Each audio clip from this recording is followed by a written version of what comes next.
my name is Beth Hyder for BoardGameGeek, here with Fletch, who is one of the co-designers of the edition of Smash, which is now Smash Up Marvel.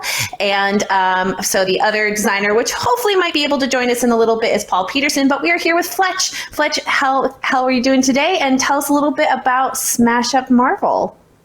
I'm good. I'm doing well.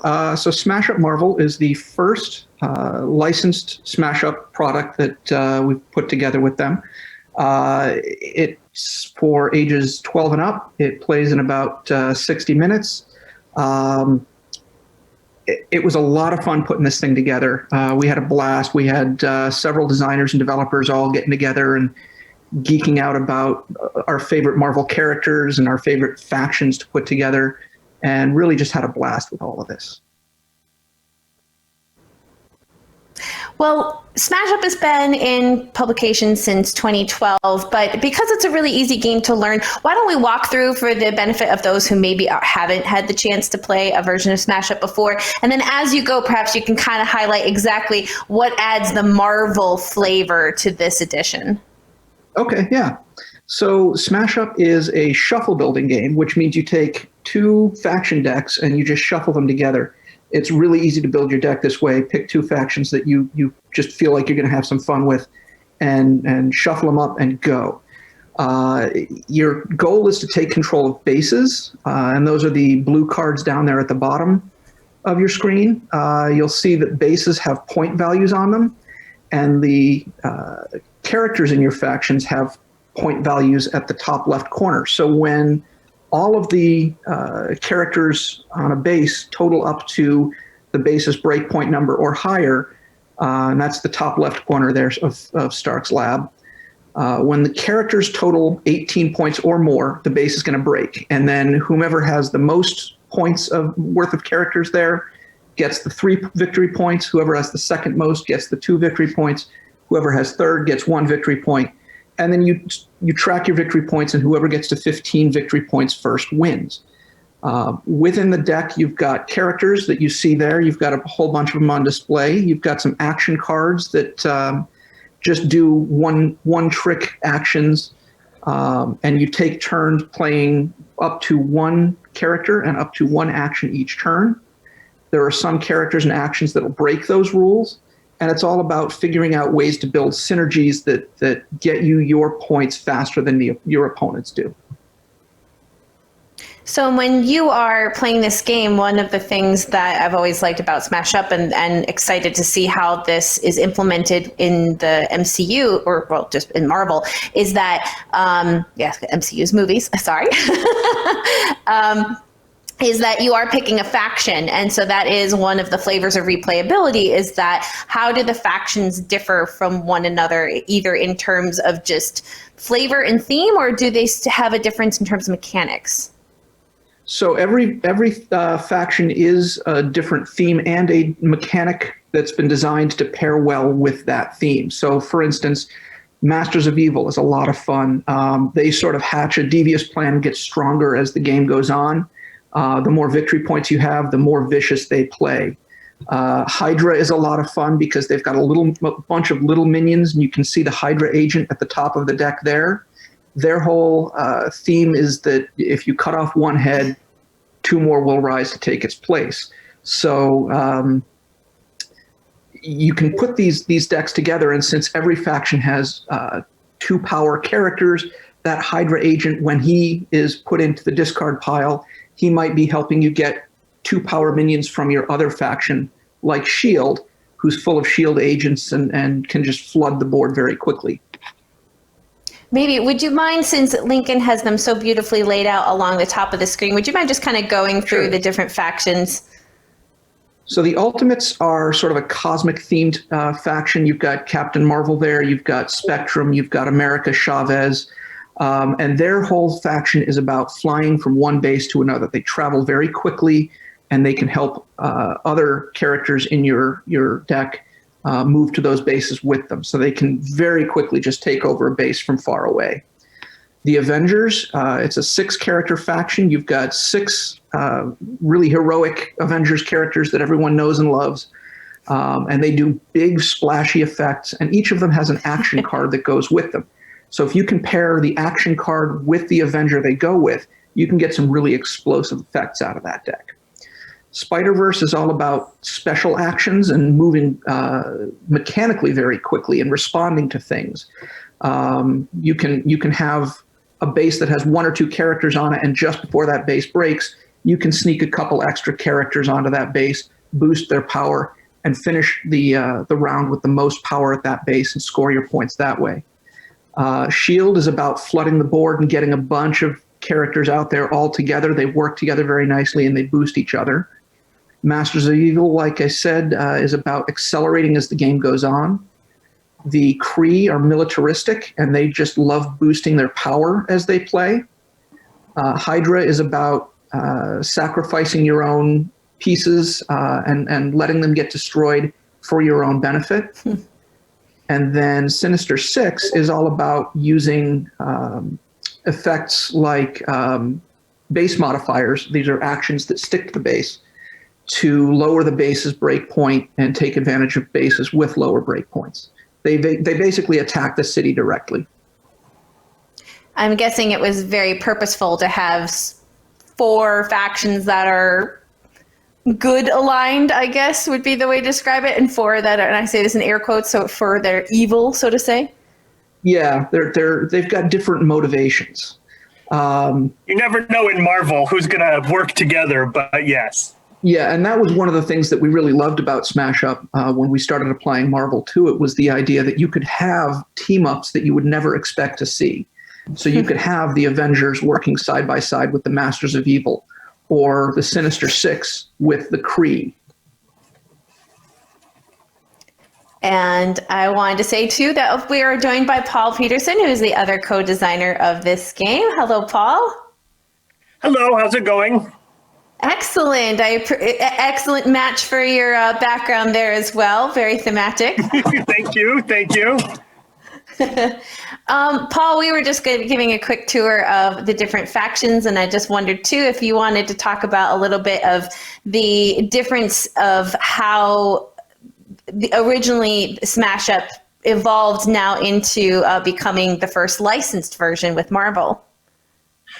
Yeah, I mean, it was really natural. Like, Smash Up is about thinking of an interesting faction and then applying the rules to it, right? And we've done over 50 factions now in the main game, and Marvel is just so natural for this, and it was just a joy. I love Marvel, by the way. Me and my wife right now are watching the entire Marvel Universe videos in chronological order, sort of. So,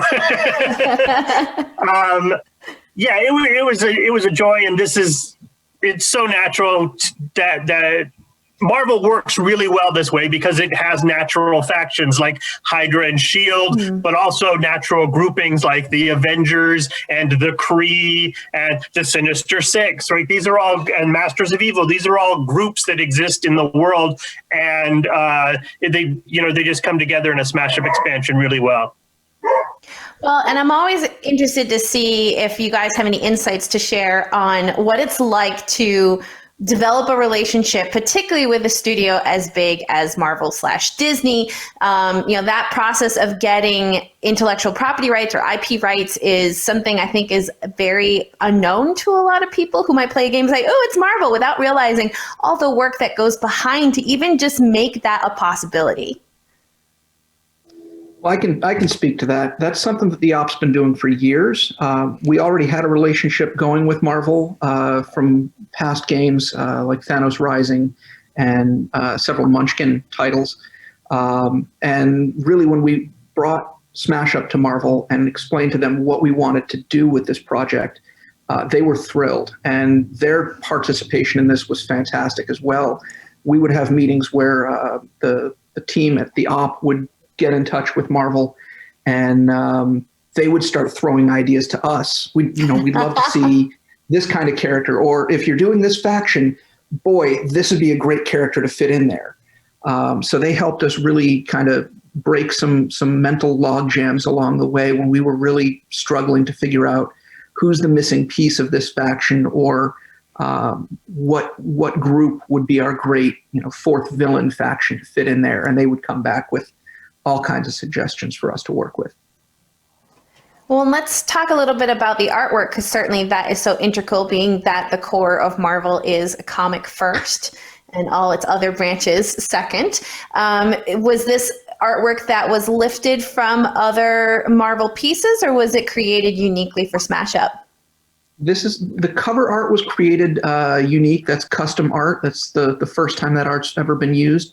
But all of the art within the cards themselves, it comes directly out of Marvel comic books.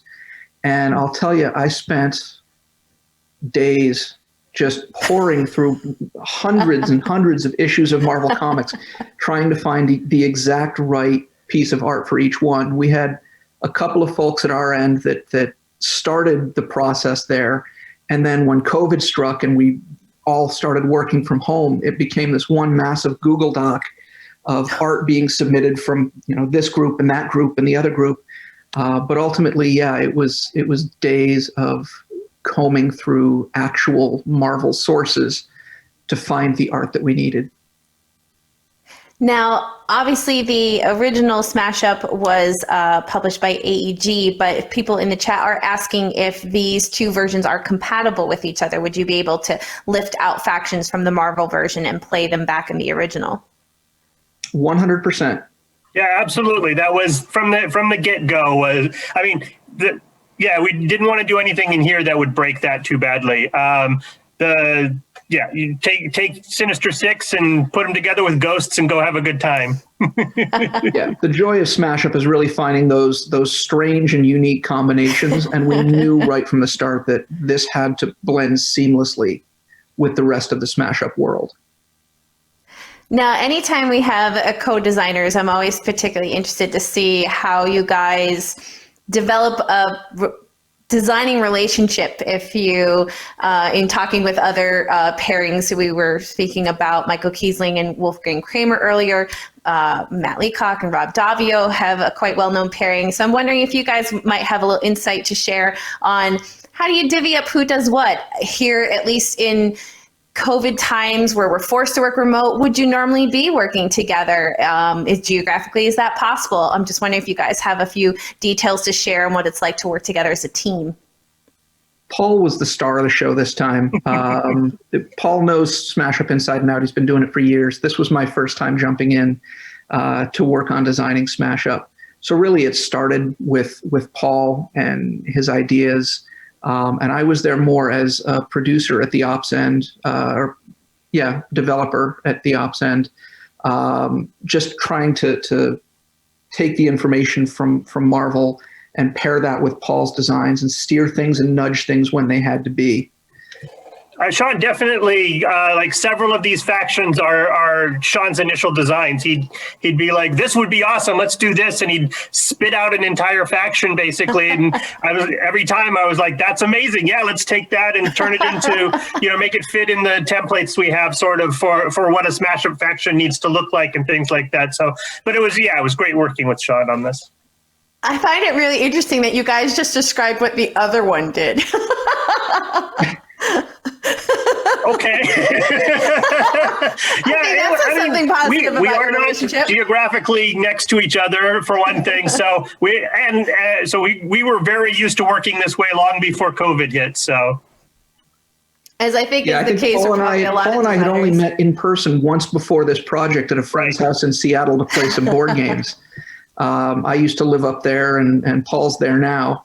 But everything we worked on was done, through networks and emails and a lot of online note-taking and comparison. I'm sure with a game like Smash Up, there's a lot of fine-tuning for balance. Seems like that would really be where a lot of time and effort is put.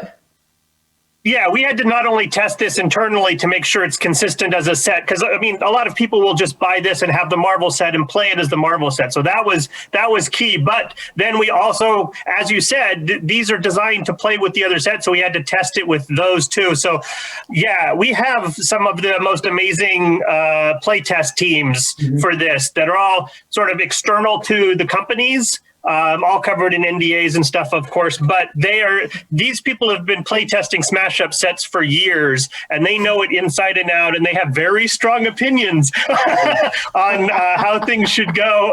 But they're amazing, and I don't think we could make Smash Up without it, because fitting these 8 factions in with the other 50 that exist, every single sort of combination that we think is has promised sort of has to be tested. So yeah, a lot of work goes into it. And even when we go back to staple archetypes, there's certain kinds of archetypes that you need to have in every set, but you need to be able to make them in new, unique ways so that they don't feel like the exact same clone of an old faction. And in hearing feedback from playtesters along the way, I think Paul did an amazing job of putting a unique and original spin on tried and true archetypes.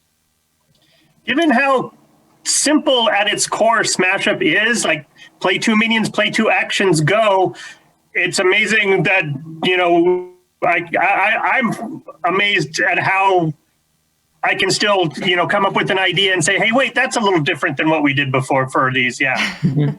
And in some cases, I think it helped that we had Marvel as sort of a jumping off point thematically. Yeah. Paul, this is in particular for you, but is there, it's like saying you're not supposed to have a favorite child, but is there a favorite card or power or one that you're just like, I'm just so extra happy about that one? But Fletch, to you also. Really good question. So one of the coolest things I thought, all of the Avengers in this set are something we kind of haven't done before, where there's a set of characters and then there are cards that call out that character in particular. Normally it's just sort of like this card gives a character +2 power, right? But in here it's much more like, it gives a character +2 power, but if that character's Iron Man, he gets an extra bonus, right? And so my favorite card in here might be Mjolnir, Thor's hammer, which is, if you give it to anybody, you can play it on anybody you want to, but if you play it on Thor, it makes him more powerful. It gives him +2 strength. But if you play it on anybody else, it actually gives him -2 power.